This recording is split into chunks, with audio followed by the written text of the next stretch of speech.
Hey, it is 570 week number 4. Quick one this week, and for some reason, my phone and my laptop weren't giving me an audio option, so I'm using this microphone. That's how it rolls sometimes, right? Really straightforward this week. I talked about it in last week's video. Week 4 is implementation, and then weeks 5 through 8 are going to be building assets around that and then diving into some pretty dense readings. More on that next week. But this week you have your typical Microsoft Flip reflection.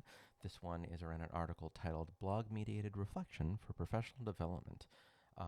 It's basically reflective practice. Here's a different version of it. It's a pretty dense paper. Give yourself some time for that. And then about a 1 minute reflection on Microsoft Flip. Make sure you're doing that weekly.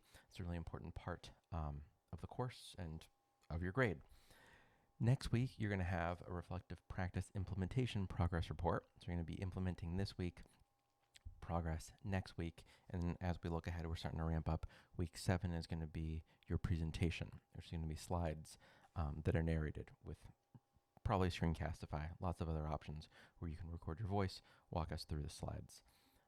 You have, I just talked about that one, too many tabs open. Discussion board. This one actually looks at healthcare workers and their reflective practice. I actually really like the idea of looking at not education industries and trying to see where the overlap is or see what we can learn from them. It's one of those where I think on the surface you're like, yeah, it's not helpful. And you watch, you're like, oh, they talk about it this way. They think about it that way. We could do this or that. It's great. I have a friend that teaches fifth grade that used to go to like surgeon conferences every once in a while. He just like drop in for a day and hear like how they talk, how they collaborate, kind of how that organization is structured. And he learned a lot as a fifth grade teacher, which I thought is brilliant and bizarre in a brilliant way. So that's all you have this week. We're going to do a quick video. If you're not keeping up with AI in education, check out the weekly announcement. I'm going to drop in. I've been curating resources for about a year now.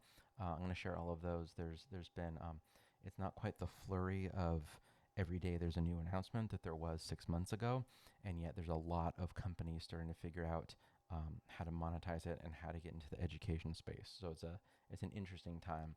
And if you're not playing with any generative AI, it's a good time to jump in and start to kind of wrap your brain around it, help you with lesson plans, writing emails, kind of you name it. I've talked about that in other videos also. So that's all you've got for this week. I hope you enjoy week 4. If you have any questions, reach out.